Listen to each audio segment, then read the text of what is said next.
Good afternoon, fellow flight attendants. It's Lori Bassani, APFA National President. I wanted to stop in today and talk to you about some really important things that are impacting our lives right now. I've prepared a few remarks, so stay with me for a minute. I want to take this time to address our members regarding all that is happening right now in our lives as a result of the coronavirus crisis.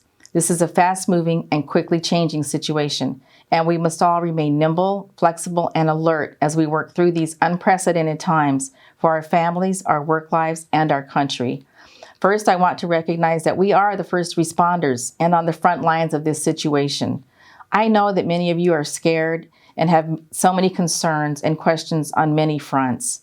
I want you to be assured that we continue to do all possible to address our many issues with our company in the context of this crisis. We are working through these issues quickly, and the company has been very responsive on most issues. I know you've got questions like, what are our own precautions on the plane? And we've outlined some of those. What if I get the virus or I'm exposed? We also have answers to those. Services on the plane, are they going to continue? These are the questions that I'm getting right now. I'm talking to the company right now about these types of situations. What if I'm scheduled for training? There's a new communication out about training. Why do I have to work with more than 50 people when the CDC guidelines and our own government is saying not to? What if I'm compromised with my health issues or if I'm over 60? Should I quarantine in my hotel room? What if my kid's school is canceled? What do I do about childcare? I know that you have a lot of questions. We have a lot of challenges, and we're working through all of these as quickly as we can.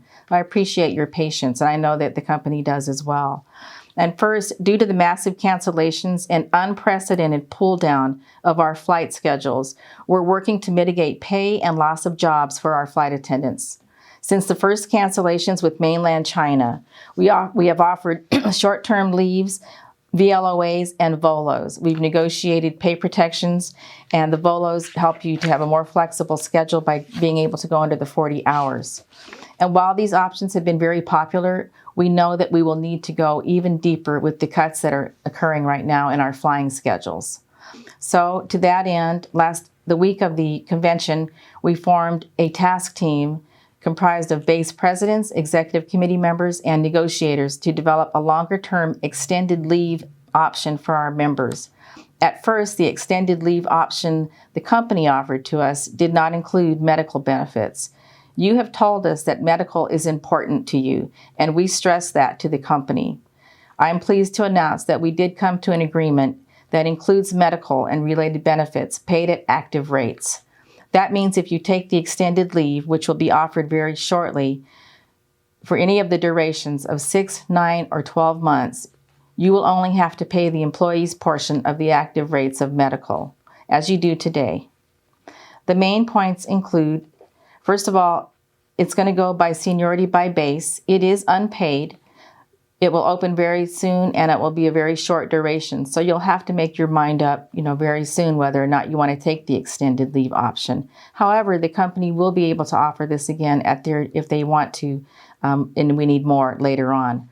Your vacation can be deferred or paid out. If it's paid out, it will be as soon as practicable, which means it won't be paid out right away, possibly. It will have to be at the company's ability to pay it out, which hopefully won't be that long. You will accrue occupational seniority and longevity for pay and vacation purposes, but will not accrue sick or vacation. The company may cancel or reduce the leave based on operational necessity with 60 days notice to you. There's a lot more details, and you'll see more details coming in future communications. I understand that other groups at AA will be adopting the same extended leave terms for their work groups. We've also been in talks with the company to try to get a VOP, or early out, for those of our members who would like to retire early or are contemplating leaving under the current circumstances that we're in.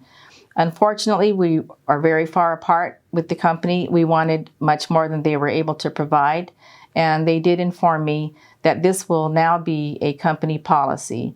I will be speaking with my board this afternoon, and we'll be talking about what this means and how to move forward. However, being a company policy, they do intend to move forward with their plans this afternoon.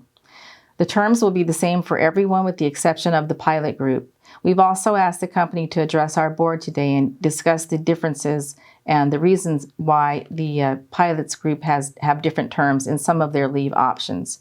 Now, the pilot group does have the same benefits in their extended leave.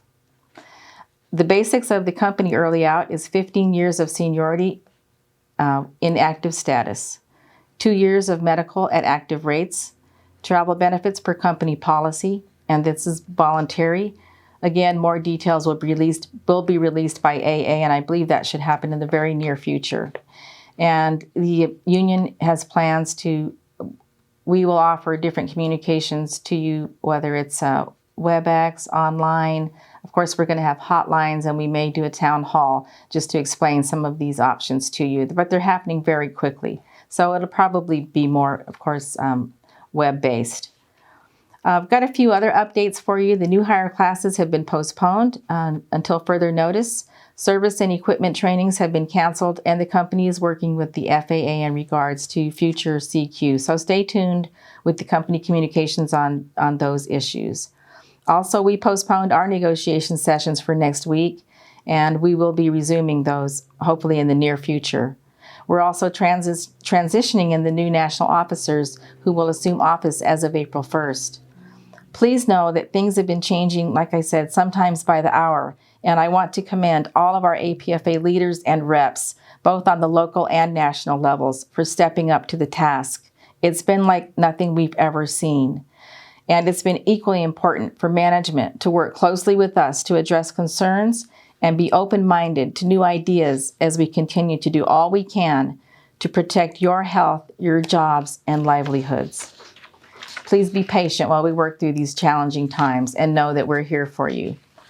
Thank you, and we'll be talking to you again soon. Fly safe.